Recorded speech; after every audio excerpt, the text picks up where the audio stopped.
E se Jesus Cristo revelasse a localização exata do trono de Satanás na terra? Apocalipse 2, 13. Não deixa espaço para interpretação metafórica quando o próprio Cristo declara: "Conheço o lugar onde você vive, onde está o trono de Satanás." Esta não é linguagem simbólica, é um endereço preciso, uma identificação geográfica que atravessou 20 séculos para chegar até nós. A maioria das pessoas assume que referências ao mal nas Escrituras são sempre espirituais ou abstratas. Mas a história revela algo completamente diferente. Existe um lugar físico, uma estrutura tangível que o próprio Filho de Deus identificou como a sede terrestre do adversário. Nesta jornada, vamos desvendar 3 camadas dessa revelação chocante. Primeiro, descobriremos por que Jesus escolheu uma palavra tão específica para descrever esse lugar. Segundo, e caminharemos pelas ruas da cidade antiga onde esse trono foi erguido, entendendo como cristãos viviam diariamente sob sua sombra. Terceiro, seguiremos a trilha desse trono através da história até os dias modernos, revelando conexões que vão deixar você sem palavras. E uma vez que compreendemos esta primeira camada, a verdadeira história começa. A palavra que Jesus usou em Apocalipse não foi influência ou presença, foi trono. Em grego, a palavra é tronos, um assento de autoridade, um lugar de governo, uma sede de poder estabelecida. Tronos não são conceitos vagos, são estruturas reais. Quando um rei possui um trono, existe um lugar físico onde esse trono está estabelecido. Jesus não estava fazendo poesia, estava fazendo uma denúncia geográfica. Imagine receber uma carta do próprio Cristo. Agora imagine que nessa carta, ele diz que conhece exatamente onde você mora, não apenas sua cidade, não apenas seu bairro. Ele identifica o endereço espiritual do seu território com precisão cirúrgica. Para os cristãos de Pérgamo, essa carta não trouxe apenas conforto, trouxe confirmação. Eles não estavam imaginando coisas. O peso espiritual que sentiam todos os dias tinha uma fonte identificável. Mas por que Pérgamo? Por que uma cidade no coração da civilização romana abrigaria o trono do adversário? A resposta vai desafiar tudo o que você pensa sobre onde o mal se esconde. Não estava em lugares obscuros ou remotos. Estava no centro da cultura, da educação, da medicina e do poder político. Estava onde milhares de pessoas caminhavam diariamente, completamente cegas para a verdadeira natureza do que haviam construído. Estudiosos debatem há séculos o que Jesus quis dizer exatamente. Alguns argumentam que se referia ao culto imperial, outros apontam para os templos pagãos. Há quem defenda que era a biblioteca famosa da cidade. Mas e se a resposta for mais literal do que qualquer teólogo ousou admitir? E se existisse realmente uma estrutura física que funcionava como um trono? A arqueologia moderna trouxe à luz descobertas que confirmam de maneira perturbadora a precisão das palavras de Cristo. Quando os escavadores alemães do século XIX desenterraram as ruínas de Pérgamo, encontraram algo que deixou até os céticos impressionados. Uma estrutura monumental, um altar gigantesco, uma construção que dominava visualmente toda a região e estava posicionada exatamente como um trono. Mas aqui está o que vai fazer você pensar. Esse trono não desapareceu na antiguidade. Foi transportado, reconstruído e se tornou inspiração para alguns dos regimes mais sombrios da história moderna. A conexão entre o altar de Pérgamo e eventos do século XX vai revelar um padrão que você não pode ignorar. Os cristãos da igreja primitiva não tinham dúvidas sobre o que enfrentavam. Eles viviam na sombra literal dessa estrutura. Viam as procissões, cheiravam o incenso dos sacrifícios, ouviam os cânticos aos deuses e sabiam que cada dia trazia a escolha: curvar-se ou permanecer em pé. Para eles, a carta de Jesus não era teologia abstrata, era reconhecimento de uma batalha diária. A história está prestes a nos levar para as ruas de uma das cidades mais impressionantes do mundo antigo. Vamos caminhar onde os apóstolos caminharam, e vamos ver o que eles viram, e vamos entender por que Jesus escolheu exatamente aquelas palavras para aquela igreja específica. O que descobriremos vai mudar completamente sua compreensão de guerra espiritual. Prepare-se, porque a revelação sobre Pérgamo não é apenas história antiga, é um aviso que ressoa através dos séculos até chegar ao nosso tempo. E a pergunta que Jesus fez àqueles cristãos do primeiro século ainda ecoa hoje: diante do trono do adversário, você permanecerá fiel? Capítulo 2. Pérgamo, a cidade onde dois mundos colidem. Pérgamo não era uma cidade qualquer. Era a capital oficial da província romana da Ásia. Enquanto Éfeso dominava o comércio e Esmirna controlava os portos, Pérgamo segurava as rédeas do poder político. O procônsul romano governava dali. As decisões que afetavam toda a região eram tomadas em seus palácios. Quando Roma falava na Ásia Menor, falava através de Pérgamo. A cidade se erguia dramaticamente sobre uma colina de 300 metros de altura. Não era construída no vale como a maioria das cidades. Era deliberadamente posicionada acima, dominando visualmente toda a planície circundante. Qualquer viajante que se aproximasse via aquela acrópole majestosa primeiro. A mensagem era clara: aqui está o poder.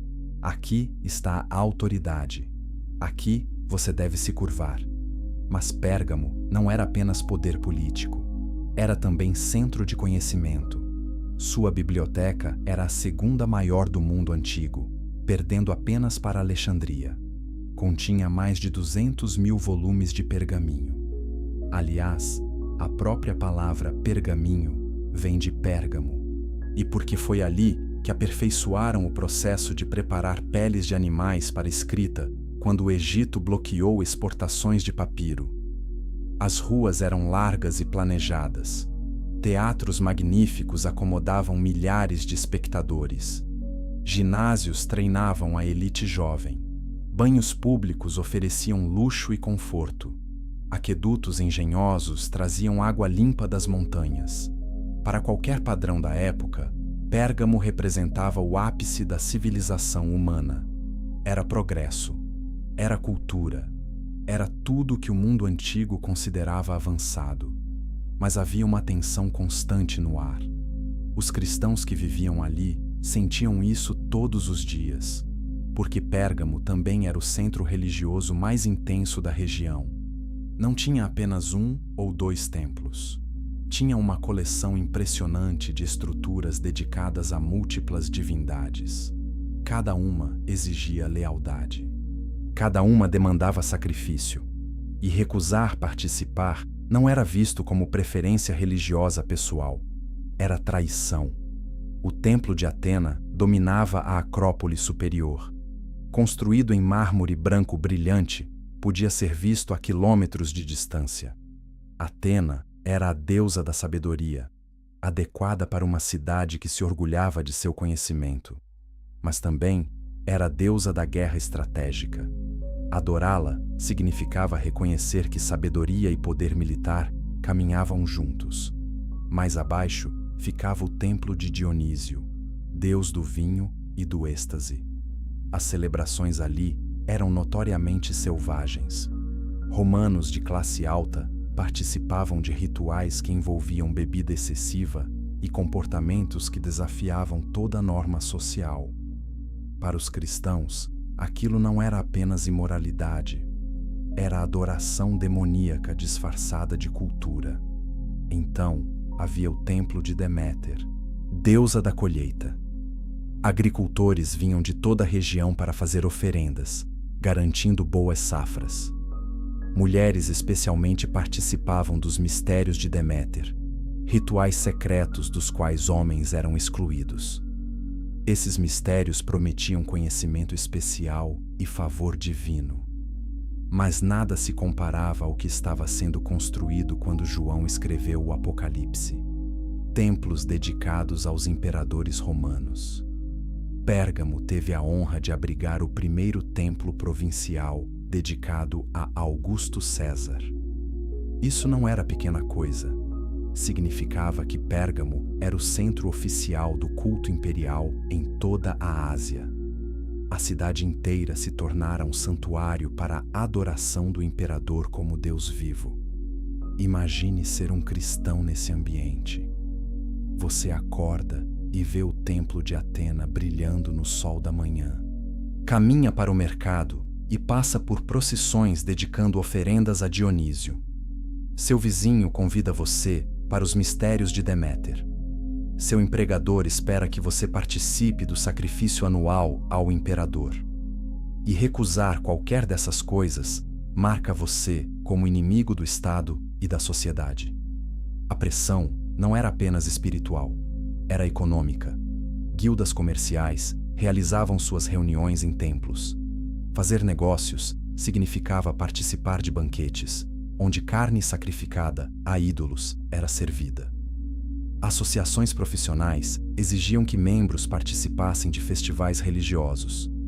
Um carpinteiro cristão ou comerciante de tecidos enfrentava uma escolha impossível: comprometer a fé ou perder o sustento. A pressão era social. Festivais religiosos eram eventos comunitários. Toda a cidade participava. Não comparecer significava isolamento. E seus filhos seriam excluídos. Sua família seria marginalizada. Os cristãos de Pérgamo não podiam simplesmente viver e deixar viver. A própria estrutura da sociedade forçava confronto diário. E havia a pressão política. O culto imperial não era opcional para cidadãos leais. Uma vez por ano, todo cidadão devia queimar incenso diante da estátua do imperador e declarar: César é Senhor. Fazer isso garantia um certificado de lealdade. Recusar significava suspeita de traição. Em tempos de perseguição ativa, significava prisão ou morte. Então, Jesus escreve para essa comunidade específica e diz: Eu sei onde você vive. Não é coincidência, não é generalização, é reconhecimento preciso. Porque Pérgamo representava a colisão frontal entre o reino de Deus e os reinos deste mundo. E nessa colisão, compromisso era impossível. Mas há algo mais perturbador ainda. Toda essa pressão religiosa, toda essa mistura de poder e adoração, tinha um epicentro físico. Uma estrutura tão massiva e impressionante que dominava não apenas a paisagem, mas a própria psique da população. E é para essa estrutura que devemos olhar agora. Capítulo 3. O altar visível do poder invisível. Ergue-se no ponto mais proeminente da Acrópole de Pérgamo uma estrutura que desafiava a comparação no mundo antigo. O grande altar de Pérgamo não era simplesmente grande, era monumentalmente colossal. Medindo 40 metros de largura por 36 metros de profundidade, erguendo-se sobre uma base de plataforma que o elevava ainda mais, dominava completamente a paisagem visual de toda a região. Qualquer pessoa no vale podia olhar para cima e vê-lo. A luz do sol refletia em seu mármore branco. A fumaça dos sacrifícios subia diariamente de seu altar central. Não havia como ignorá-lo. Não havia como escapar de sua presença. Era projetado precisamente para isso: dominação visual e psicológica completa. A estrutura era rodeada por uma colunata em forma de ferradura. 120 metros de frisos esculpidos corriam ao redor de sua base. Esses frisos retratavam a gigantomaquia, a batalha mítica entre os deuses olímpicos e os gigantes.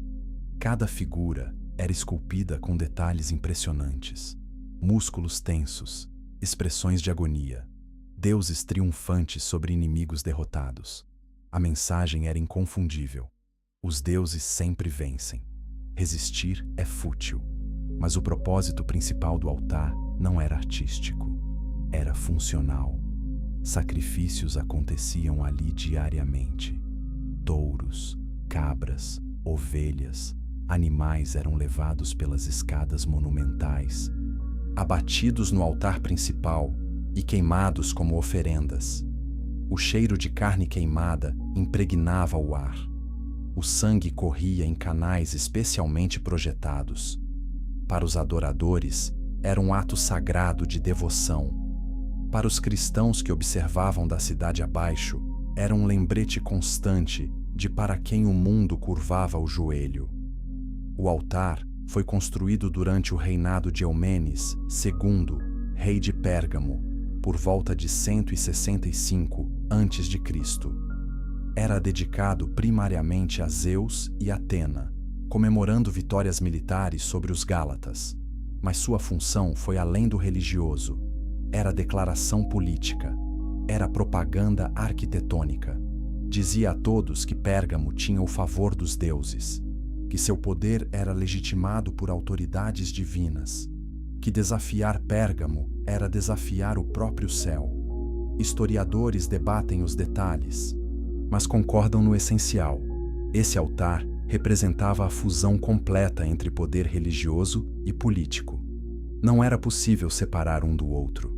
Adorar os deuses significava apoiar o Estado. Apoiar o Estado significava adorar os deuses. A estrutura física do altar incorporava essa fusão.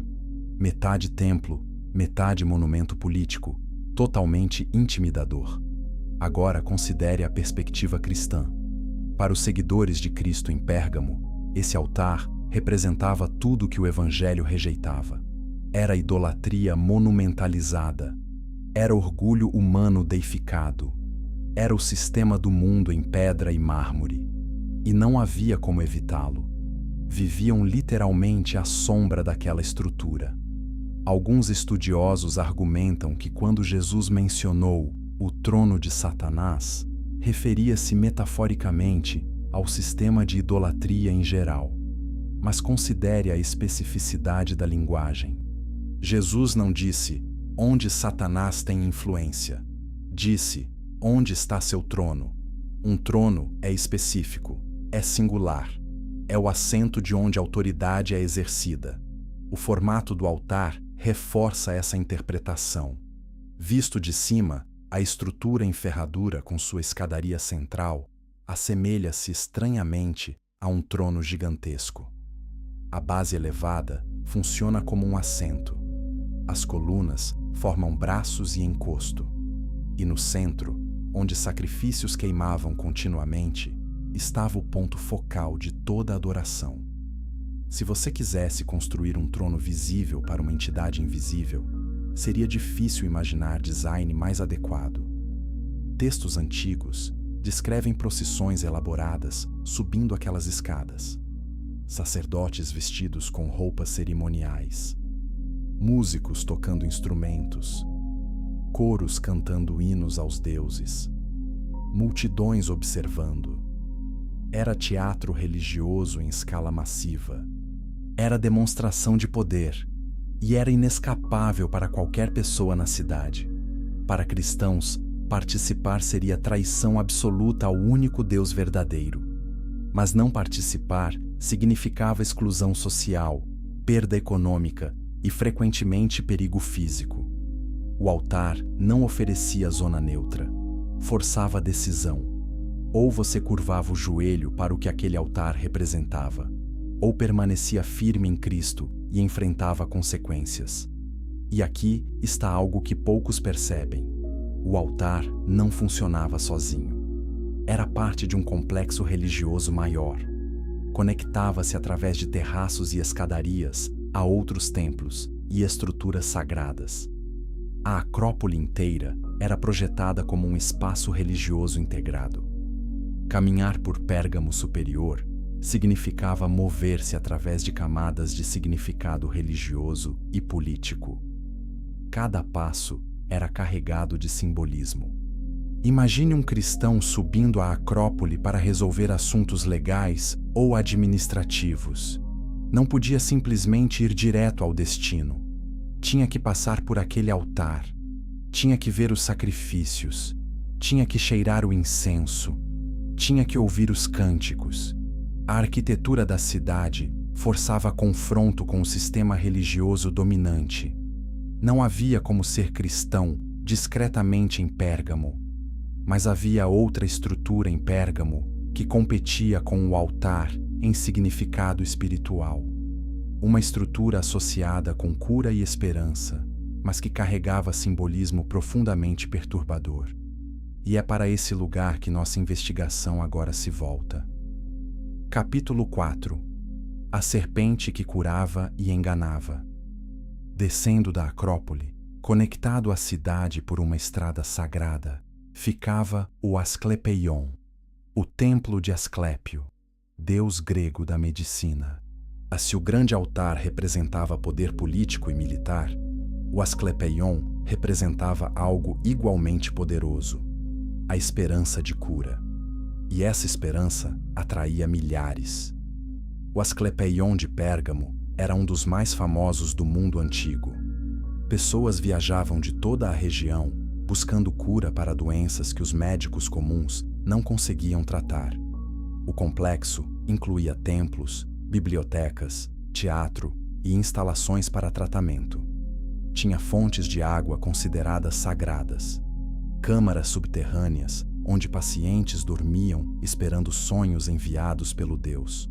Um sistema completo de medicina religiosa. Mas o símbolo de Asclépio é o que nos interessa aqui: uma serpente enrolada em um bastão. Esse símbolo ainda é usado na medicina moderna. A maioria das pessoas não questiona sua origem, mas para os primeiros cristãos, o simbolismo era impossível de ignorar. Gênesis 3 identifica a serpente como o adversário que introduziu pecado e morte na criação. E aqui estava Pérgamo, adorando uma serpente como fonte de vida e cura. A contradição era deliberadamente irônica. A criatura que trouxe doença e morte ao mundo era adorada como aquela que poderia curar e restaurar. Era a inversão completa da verdade. E funcionava porque satisfazia necessidades humanas reais. Pessoas estavam desesperadas por cura. O Asclepeion oferecia esperança. Que aquela esperança estivesse fundamentada em adoração à serpente antiga era um detalhe que a maioria ignorava. Serpentes reais viviam no templo. Eram mantidas em câmaras especiais e alimentadas regularmente. Pacientes ocasionalmente as viam durante rituais de cura. Acreditava-se que Asclépio aparecia em forma de serpente nos sonhos dos doentes, prescrevendo tratamentos. Sonhar com uma serpente era considerado sinal favorável de cura iminente.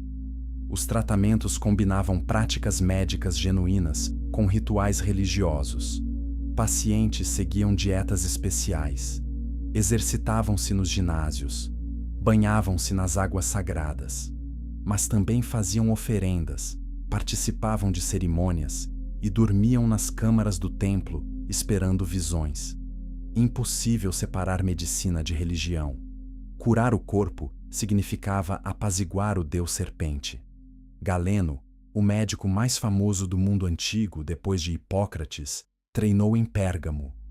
O Asclepeion tinha reputação de excelência médica, mas essa excelência estava completamente entrelaçada com a adoração pagã. Um cristão doente enfrentava dilema agonizante. Buscar cura no Asclepeion significava participar de rituais dedicados à serpente. Confiar na medicina disponível significava comprometer convicções espirituais. Alguns cristãos certamente fizeram essa escolha. Quando você está desesperadamente doente, quando médicos comuns falharam, quando o Asclepeion oferece a única esperança, a tentação é esmagadora. Fazer as oferendas necessárias, participar dos rituais, justificar como necessidade médica, não adoração real. A pressão sobre cristãos doentes em Pérgamo deve ter sido inimaginável. Mas há camada mais profunda aqui. Asclépio não era apenas qualquer deus da cura. Segundo o mito, ele se tornou tão hábil em medicina que começou a ressuscitar mortos. Zeus o matou com um raio por ultrapassar limites divinos. Mas depois o ressuscitou e o elevou ao Olimpo. Então, Asclépio era apresentado como um deus que morreu e ressuscitou, que tinha poder sobre a morte e que oferecia vida aos que nele confiavam. Percebe a falsificação satânica? Cristo morreu e ressuscitou. Cristo tem poder sobre morte. Cristo oferece vida eterna. Mas séculos antes de Cristo nascer, o adversário já havia plantado uma versão distorcida dessa verdade. Asclépio era a falsificação preparada antecipadamente. Quando cristãos pregavam Cristo ressurreto em Pérgamo, adoradores de Asclépio respondiam: "Nós já temos um Deus que morreu e ressuscitou. Qual a diferença?" A diferença, obviamente, era total. Cristo era histórico, não mítico. Cristo oferecia salvação espiritual, não apenas cura física temporária. Cristo não exigia adoração a serpentes. Mas fazer essas distinções em Pérgamo exigia coragem. Significava declarar publicamente que o Deus mais amado da cidade, o Deus associado com cura e esperança, era falso. Significava alienar vizinhos, perder amigos e possivelmente enfrentar violência. O Asclepeion continuou funcionando por séculos. Mesmo depois do cristianismo se tornar a religião oficial do Império Romano, o complexo de Pérgamo manteve popularidade. Pessoas continuavam chegando buscando cura. A serpente mantinha seu poder sobre a imaginação humana. Isso demonstra algo crucial. Ídolos não são vencidos facilmente. Oferecem algo que pessoas desejam. E enquanto oferecerem isso, encontrarão adoradores. Então, Pérgamo tinha o grande altar, poder político monumentalizado. Tinha o Asclepeion, esperança de cura através da serpente. Mas havia terceira camada de pressão espiritual sobre os cristãos. Uma camada que tornava a sobrevivência cristã não apenas difícil, mas tecnicamente ilegal. E essa camada estava crescendo exatamente quando João escreveu o Apocalipse. Capítulo 5. Quando o imperador se tornou Deus. O culto imperial transformou completamente a realidade para cristãos no Império Romano. Não foi desenvolvimento repentino. Foi gradual, sutil e devastadoramente eficaz. Começou com honras prestadas a imperadores mortos. Augusto foi declarado divino após sua morte. Templos foram construídos em sua memória. Isso parecia inofensivo. Honrar líderes mortos é prática humana universal. Mas algo mudou. Imperadores começaram a aceitar honras divinas enquanto ainda vivos. Calígula insistia em adoração direta. Nero se apresentava como Deus Sol. Domiciano, que governava quando João escreveu Apocalipse, exigia ser chamado de Senhor e Deus. Não era título honorífico, era afirmação literal de divindade. Pérgamo recebeu a honra de abrigar o primeiro templo provincial, dedicado a Augusto e a deusa Roma, em 29 a.C. Isso posicionou a cidade como centro do culto imperial em toda a Ásia Menor. Não era pequena responsabilidade. Significava que a lealdade religiosa de toda a província era administrada a partir de Pérgamo. Significava que sacerdotes imperiais tinham autoridade ali.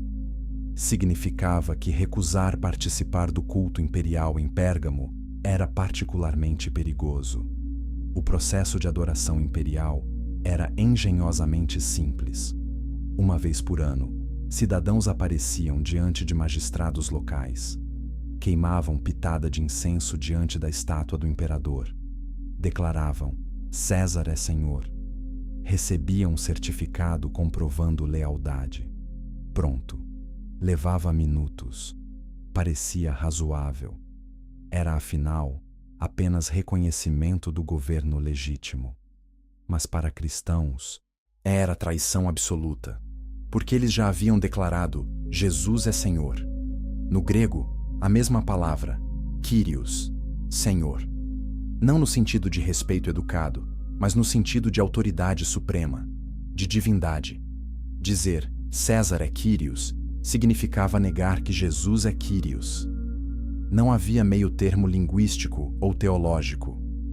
Alguns cristãos tentaram argumentar que o ato era cívico, não religioso, que era simplesmente demonstração de lealdade política, que Deus entenderia o coração, mesmo se os lábios pronunciassem as palavras necessárias. Mas líderes cristãos rejeitaram uniformemente essa racionalização. Policarpo, bispo de Esmirna, cidade próxima, foi martirizado porque recusou dizer essas 3 palavras. Para ele, mesmo pronunciá-las uma vez equivalia a negar Cristo completamente. A pressão era intensa, porque as consequências de recusa eram graves. Sem o certificado de sacrifício, um cristão não podia comprar ou vender em certos mercados. Não podia exercer profissões que exigiam registro oficial. Tornava-se suspeito de traição. Em tempos de perseguição ativa, a falta do certificado era sentença de morte. Pérgamo tinha estrutura administrativa para fazer cumprir essas exigências eficientemente. Como capital provincial, tinha tribunais e prisões. Tinha guarda romana estabelecida permanentemente. Tinha burocracia capaz de rastrear quem havia e quem não havia cumprido obrigações religiosas cívicas. Era sistema panóptico espiritual. Todos sabiam que estavam sendo observados. E havia aspecto comunitário também. Festivais imperiais eram eventos públicos massivos. Toda a cidade participava. Procissões, sacrifícios, jogos, banquetes.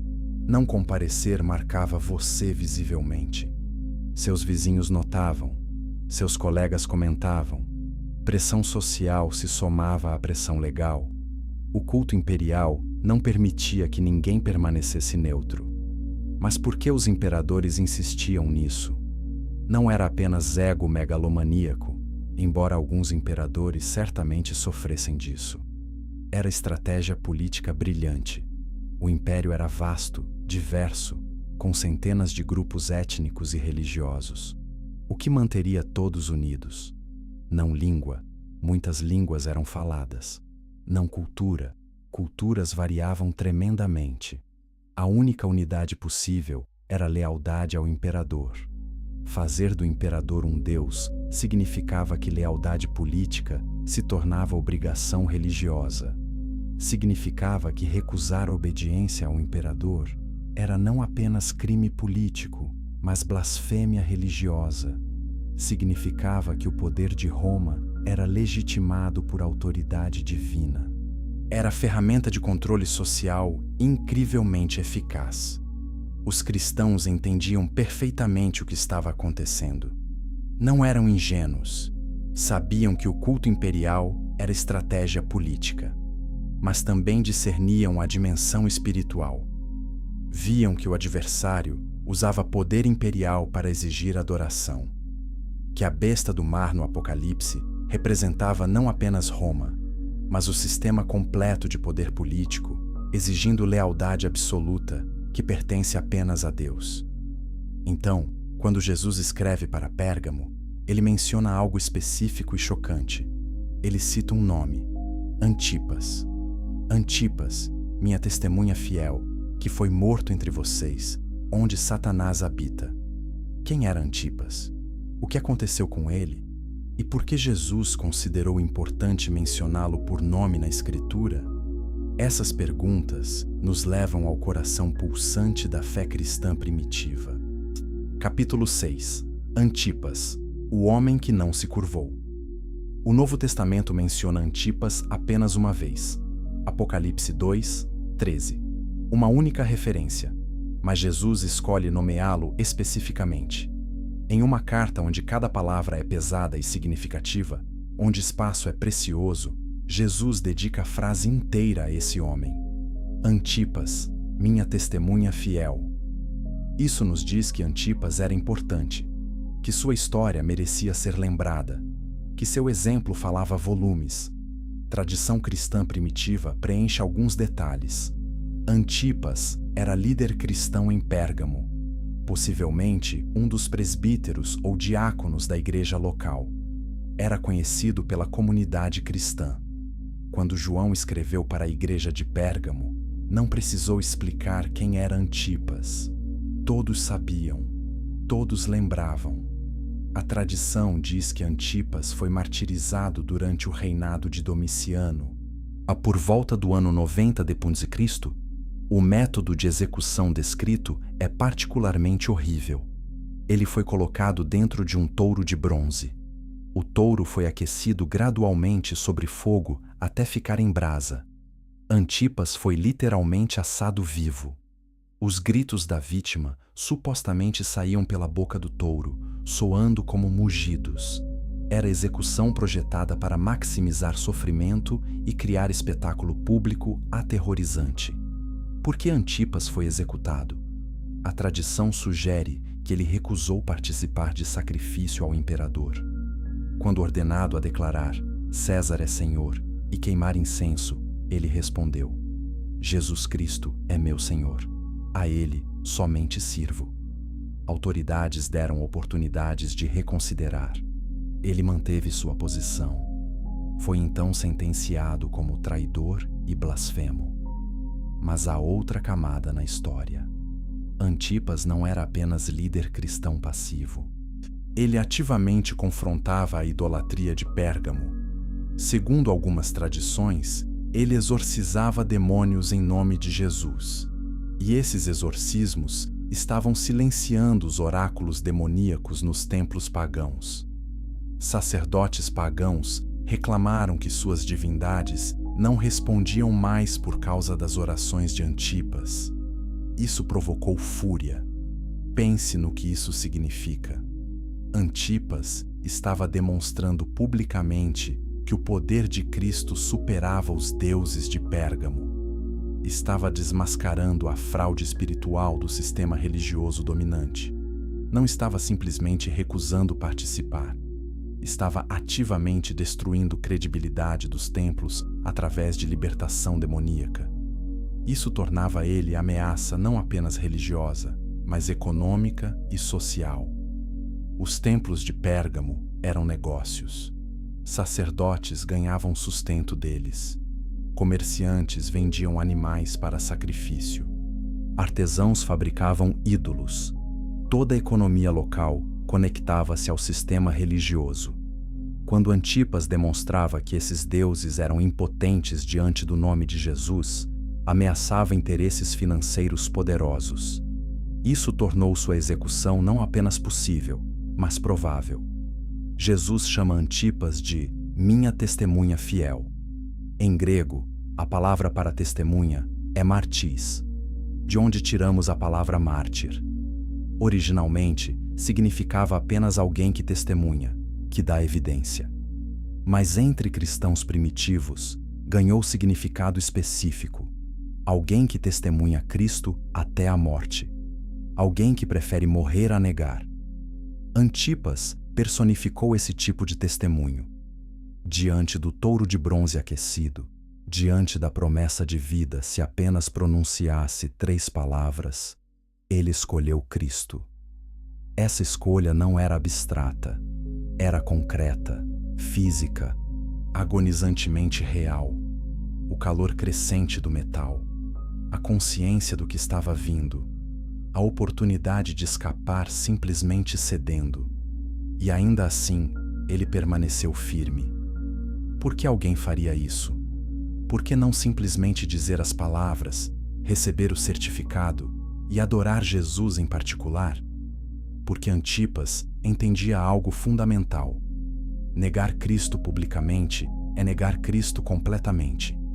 Jesus disse em Mateus 10:33: Quem me negar diante dos homens, Eu o negarei diante de meu Pai que está nos céus. Não havia opção de fé privada versus conformidade pública. Confissão era pública ou não era confissão. Antipas também entendia o que estava em jogo eternamente. Sofrimento no touro de bronze duraria horas na pior hipótese, mas negar Cristo significaria perder salvação eterna. Era cálculo simples. Tempo finito versus eternidade. Dor temporária versus alegria perpétua. Visto dessa perspectiva, a escolha de Antipas era perfeitamente racional. Mas havia dimensão comunitária também. Antipas sabia que outros cristãos observavam, que sua escolha influenciaria dezenas, talvez centenas de outros. Se ele, um líder respeitado, cedesse, quantos usariam isso como justificativa para sua própria cedência? Mas se ele permanecesse firme, quantos encontrariam coragem em seu exemplo? Mártires não morrem apenas por suas próprias convicções. Morrem para fortalecer a fé de outros. Jesus honrou esse sacrifício, registrando o nome de Antipas na Escritura. Nós não sabemos os nomes da maioria dos cristãos do primeiro século, mas sabemos o nome de Antipas. Sua fidelidade comprou imortalidade literária. Enquanto houver Bíblias, o nome de Antipas será lido. Enquanto houver igrejas, e sua história será contada. Ele permaneceu fiel até a morte, e Jesus lhe deu a coroa da vida. Mas a história de Pérgamo não termina no primeiro século. O grande altar que dominava a cidade teve jornada própria através da história. Uma jornada que eventualmente o levaria para o coração da Europa moderna. E o que aconteceu com esse altar nos séculos seguintes vai revelar algo profundamente perturbador sobre poder, simbolismo e continuidade espiritual. Capítulo 7. A arquitetura do controle espiritual. Estruturas físicas carregam poder simbólico. A arquitetura não é apenas funcional.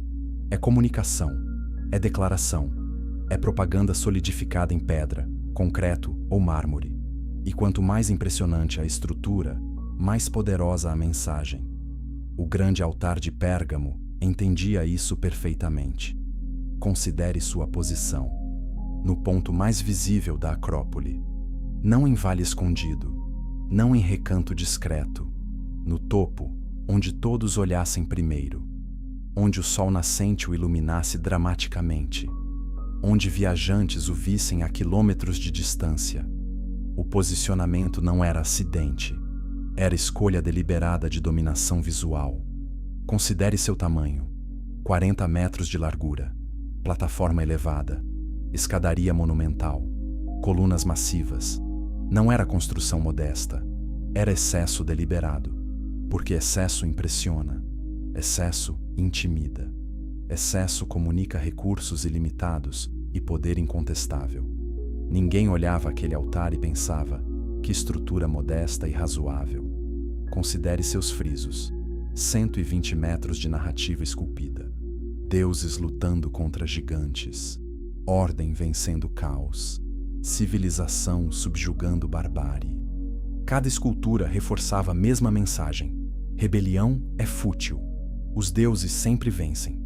Submeta-se ou seja destruído. Era propaganda mitológica, mas servindo propósitos políticos muito reais. Considere sua função: sacrifícios diários, fumaça sempre subindo, sangue sempre correndo, sacerdotes sempre ocupados. Era teatro religioso contínuo, não evento anual, não ritual ocasional, presença constante, inescapável. A máquina de adoração nunca parava. Isso criava normalização. Pessoas se acostumavam. A presença constante tornava-se fundo invisível da vida diária. Esse é o gênio da arquitetura de controle. Ela normaliza o extraordinário. Pérgamo poderia ter tido templos simples, altares discretos, rituais privados, mas então a mensagem seria diferente. A miseria: esta é uma opção religiosa entre outras. O grande altar dizia algo completamente diferente. Esta é a realidade dominante. Você vive sob sua sombra. Resistência é impensável. Para cristãos, essa arquitetura criava ambiente de pressão constante.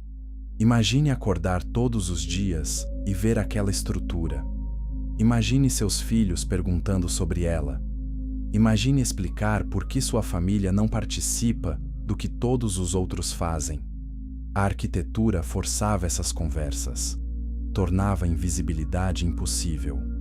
Cristãos não podiam simplesmente existir quietamente. Tinham que ativamente resistir ao que a arquitetura da cidade declarava como normal. Mas Pérgamo não era único. Roma usava a arquitetura como ferramenta de controle em todo o império. Aquedutos massivos demonstravam capacidade tecnológica.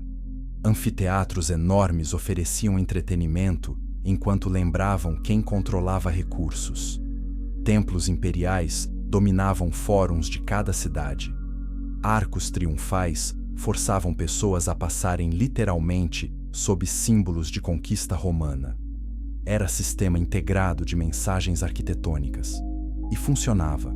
Funcionava porque a arquitetura é subliminar. Você não decide conscientemente ser impactado por um edifício. Simplesmente é. Tamanho impõe.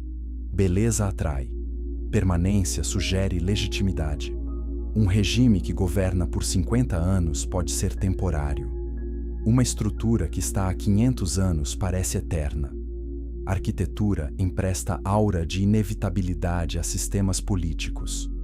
Os cristãos primitivos entendiam isso. É por isso que inicialmente recusaram construir estruturas religiosas impressionantes.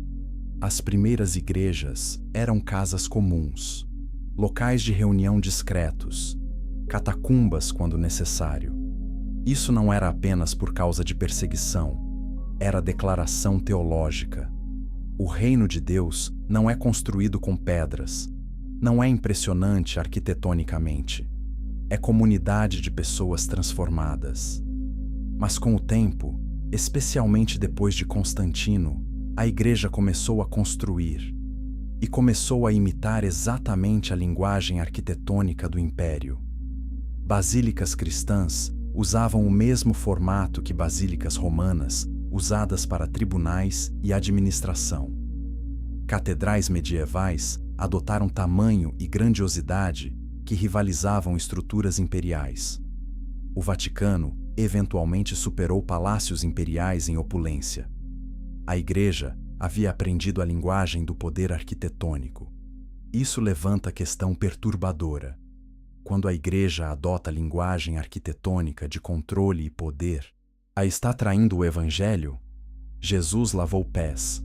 Paulo fabricava tendas. Pedro tinha casa modesta. O contraste com catedrais revestidas de ouro não poderia ser mais extremo. Mas defensores argumentam que beleza arquitetônica honra Deus, que estruturas impressionantes declaram importância da fé. O debate continua. O que não pode ser debatido é isto. O grande altar de Pérgamo era arquitetura de controle em seu mais puro. Era projetado para impressionar, intimidar e normalizar. Era física manifestação de ideologia. Era o trono visível de autoridades invisíveis. E seu design foi tão eficaz que seria imitado séculos depois por regimes procurando criar mesmos efeitos psicológicos.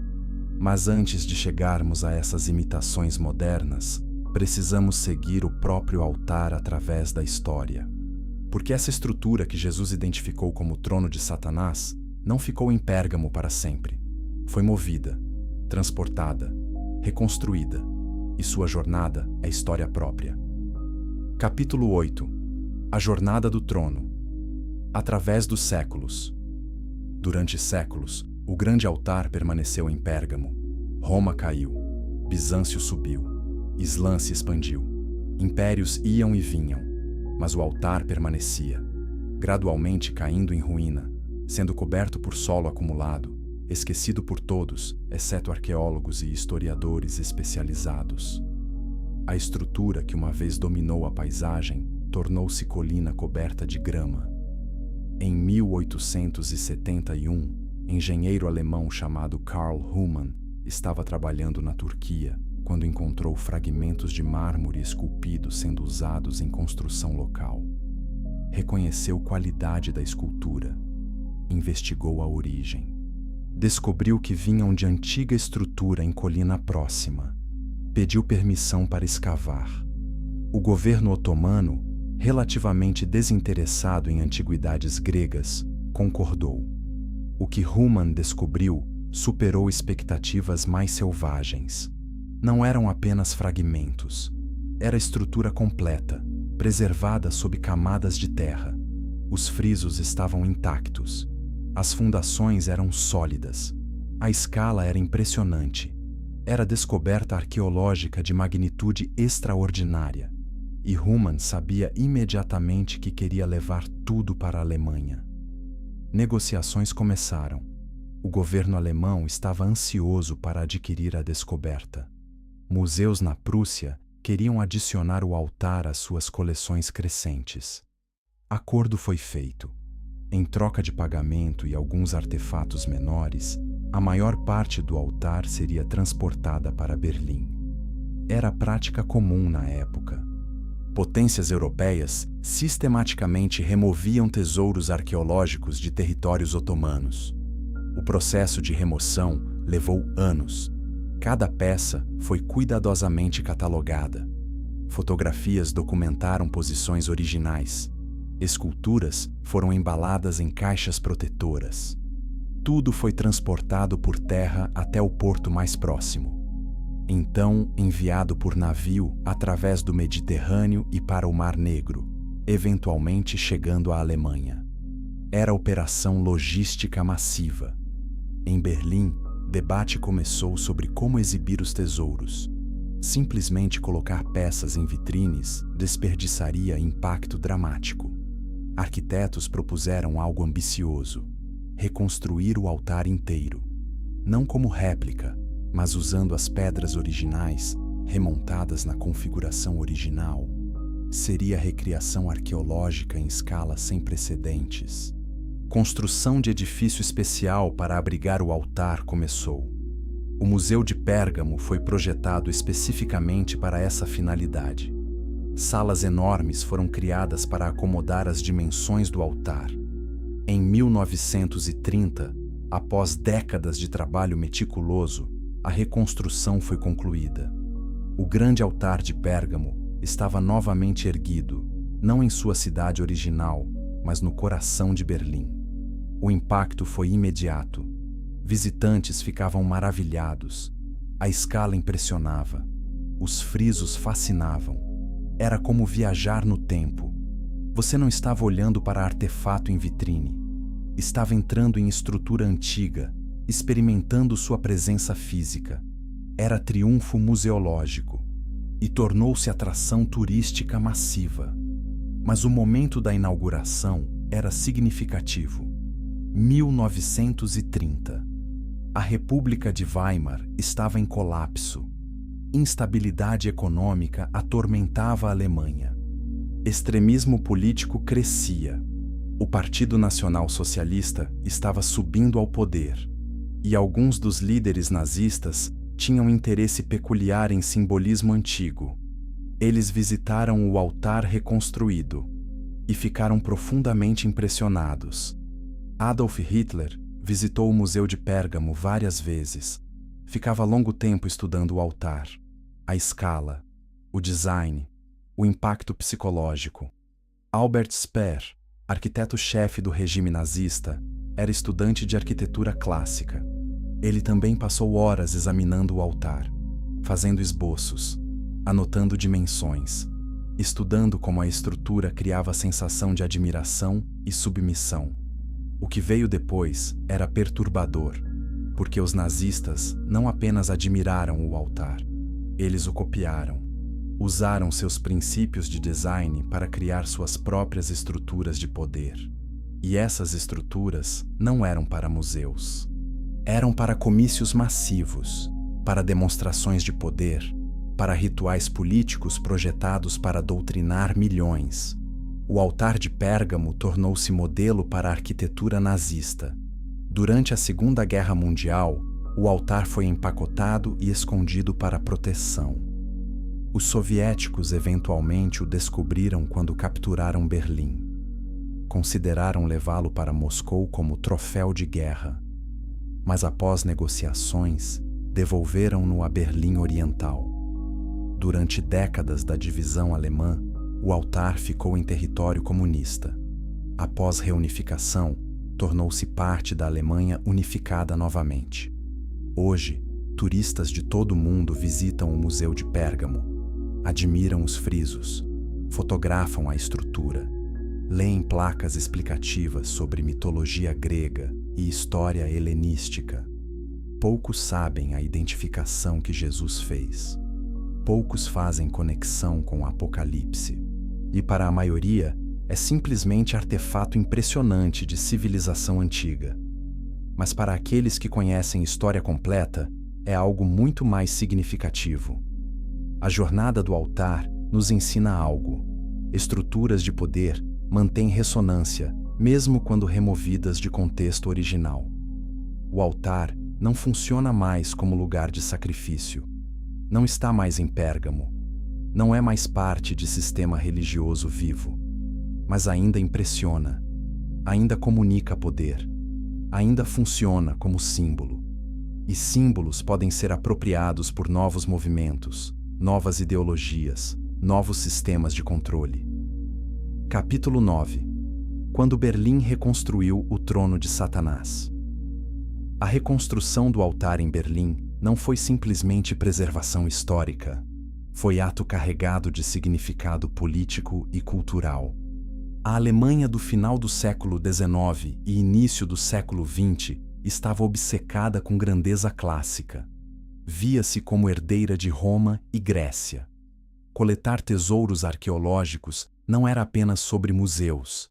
Era sobre afirmar lugar na civilização ocidental. O Museu de Pérgamo fazia parte de complexo museológico chamado Ilha dos Museus, em Berlim. 5 museus foram construídos ali, cada um abrigando tesouros de diferentes civilizações antigas. Era demonstração de alcance cultural e arqueológico alemão.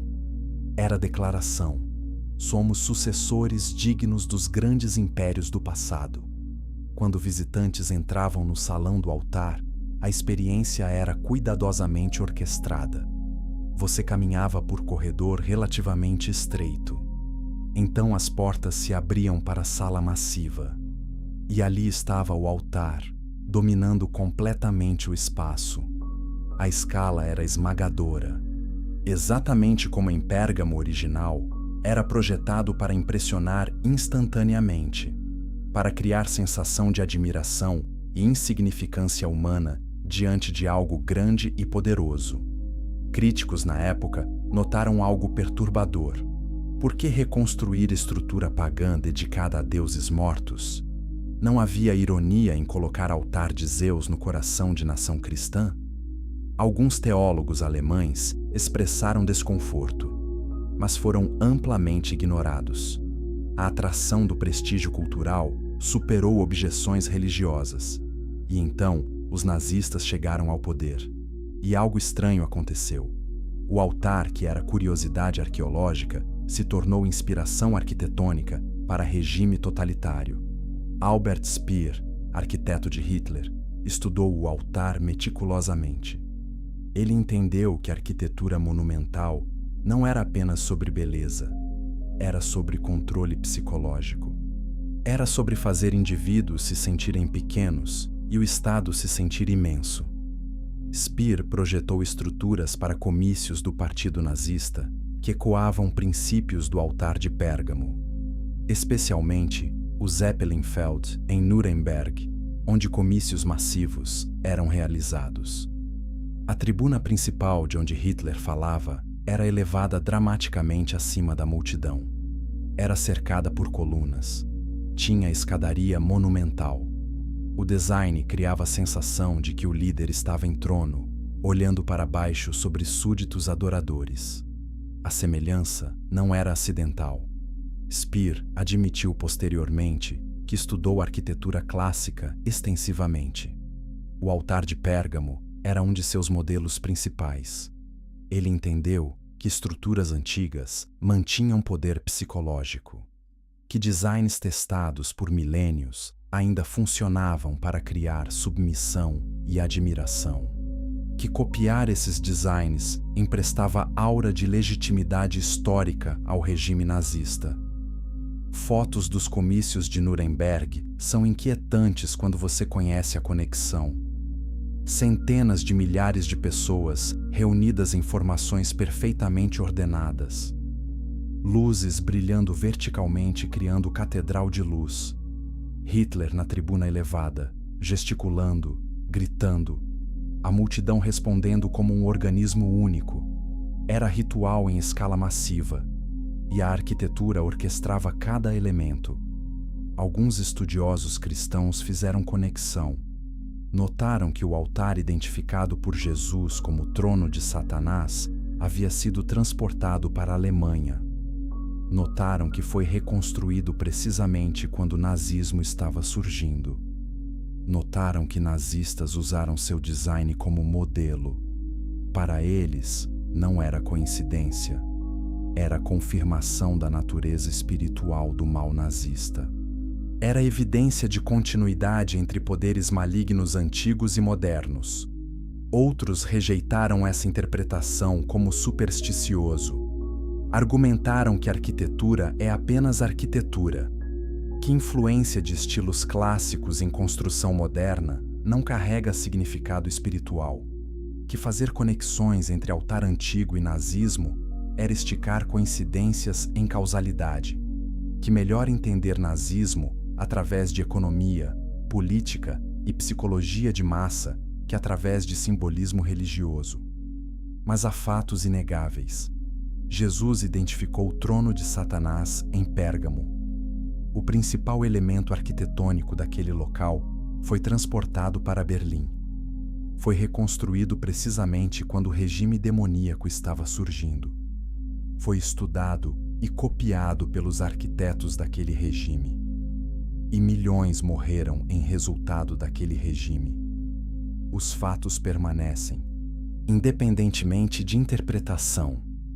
Durante guerra, quando o altar foi escondido, alguns viram como reconhecimento de seu poder simbólico. Os nazistas protegeram objetos que consideravam importantes para a ideologia ou propaganda.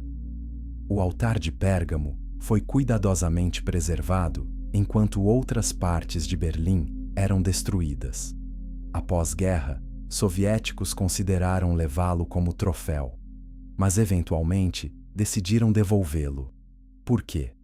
Talvez porque perceberam que a estrutura carregava associações que a Alemanha deveria confrontar, não esquecer.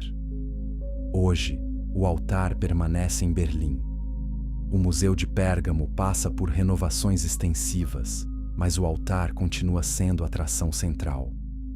Placas informativas agora discutem história completa, incluindo conexões nazistas. Mas milhões de turistas passam por ali anualmente, focando em beleza artística e curiosidade histórica. Poucos fazem conexão espiritual. Poucos lembram declaração de Jesus. Mas deveríamos lembrar, porque símbolos mantêm poder. Arquitetura comunica ideologia, e estruturas identificadas nas escrituras como tendo significado espiritual não deveriam ser tratadas como curiosidades neutras. O altar pode estar em museu, mas a batalha espiritual que representa continua. Capítulo 10. Do altar antigo aos palanques nazistas. A conexão entre o altar de Pérgamo e a arquitetura nazista precisa ser examinada com mais detalhe, porque não foi apenas influência geral de estilos clássicos, foi cópia específica e deliberada de elementos de design. Albert Speer não escondeu isso. Em suas memórias, a descreveu extensamente como estudou estruturas antigas para criar linguagem arquitetônica do Terceiro Reich. O Zeppelinfeld, em Nuremberg, é exemplo mais óbvio. A tribuna principal media 360 metros de comprimento. Era elevada significativamente acima do campo onde multidões se reuniam. Atrás dela, torres massivas flanqueavam a estrutura central. O pódio onde Hitler ficava era posicionado no centro exato, cercado por colunas que criavam efeito de assento-trono. Era altar de Pérgamo, reinterpretado para propósitos totalitários modernos. Mas havia diferenças importantes. O altar original era dedicado a deuses. Os nazistas dedicaram suas estruturas ao Führer e ao povo alemão. O altar original tinha sacrifícios de animais. Os comícios nazistas tinham sacrifício metafórico de individualidade em submissão coletiva. O altar original usava mito de deuses vencendo gigantes. Os nazistas usavam mitologia de raça superior destinada a dominar. As semelhanças revelam algo sobre como o poder funciona. Regimes totalitários através da história usaram padrões arquitetônicos similares. Escala massiva para fazer indivíduos se sentirem pequenos. Elevação dramática de líderes acima de massas. Simetria rígida sugerindo ordem perfeita. Durabilidade de materiais sugerindo permanência do regime. Os comícios de Nuremberg incorporavam todos esses elementos. Aconteciam anualmente, durando dias. Milhões assistiam pessoalmente ou através de mídia. Eram cuidadosamente coreografados. Música, luzes, discursos temporizados perfeitamente. Marchas sincronizadas. Era teatro político em escala sem precedentes. E a arquitetura era palco essencial. Leni Riefenstahl, e cineasta que documentou comícios, entendeu o papel da arquitetura. Seus filmes mostram extensivamente a tribuna. Ângulos de câmera enfatizam sua escala. Mostram Hitler como figura pequena, mas elevada, dominando massas humanas estendendo-se até o horizonte. A mensagem visual é inescapável. O indivíduo é nada. O coletivo liderado pelo Führer é tudo. Após guerra, aliados debateram o que fazer com essas estruturas. Alguns queriam destruí-las completamente, apagando os símbolos físicos de nazismo. Outros argumentaram por preservação como advertência histórica. Compromisso foi alcançado. Partes foram demolidas, mas elementos principais permanecem. Hoje, o Zeppelinfeld ainda existe, decaído mas reconhecível. É local de educação sobre perigos de totalitarismo. Mas conexão com Pérgamo levanta questões teológicas. Se Jesus identificou o altar como o trono de Satanás, e se nazistas copiaram aquele altar, isso significa que nazismo era direta manifestação de influência satânica? Muitos teólogos responderam sim. Viram campos de extermínio como mal em pureza rara. Viram ideologia nazista como inversão completa de valores cristãos. Viram perseguição de judeus como ataque satânico ao povo da Aliança de Deus. Dietrich Bonhoeffer, pastor alemão executado por resistir a nazistas, escreveu extensivamente sobre a natureza demoníaca do regime. Ele não usava linguagem demoníaca metaforicamente. Acreditava literalmente que forças espirituais malignas operavam através de estruturas nazistas. Sua resistência era entendida como guerra espiritual tanto quanto política. Outros cristãos alemães não enxergaram assim. Muitas igrejas protestantes acomodaram o nazismo. Alguns até abraçaram aspectos da ideologia. Criaram um cristianismo positivo que mesclava elementos cristãos com o nacionalismo alemão. Removeram o Antigo Testamento por ser judaico. Retrataram Jesus como ariano. Era heresia completa, mas milhões aceitaram. Isso demonstra algo crítico. Não é suficiente identificar mal. É preciso resistir ativamente. Os cristãos de Pérgamo tinham Jesus identificando o trono de Satanás em sua cidade, mas ainda tinham que escolher diariamente não se curvar. Alguns falharam, alguns comprometeram, Mas outros, como Antipas, permaneceram fiéis até morte. Mesmo padrão repetiu na Alemanha nazista. A história nos ensina que estruturas de poder sempre tentam cooptar religião, sempre buscam legitimidade espiritual, sempre criam rituais que imitam a adoração enquanto direcionam lealdade para Estado ou líder. O altar de Pérgamo fez isso no mundo antigo. A arquitetura nazista fez isso no século XX. E estruturas similares fazem hoje em várias partes do mundo. Reconhecer padrões é importante, mas mais importante é responder apropriadamente. E isso nos traz de volta à pergunta que Jesus fez aos cristãos de Pérgamo e que ainda faz hoje. Diante de sistemas de poder exigindo lealdade absoluta, a quem você vai se curvar? Capítulo 11. A escolha que define destinos eternos. Percorremos longa jornada. De cidade antiga de Pérgamo para museu moderno em Berlim. De altar pagão para palanques nazistas. De mártir do primeiro século para vítimas do século XX. Mas todas essas histórias apontam para uma questão central. Quem governa sua vida? O altar de Pérgamo representava sistema completo.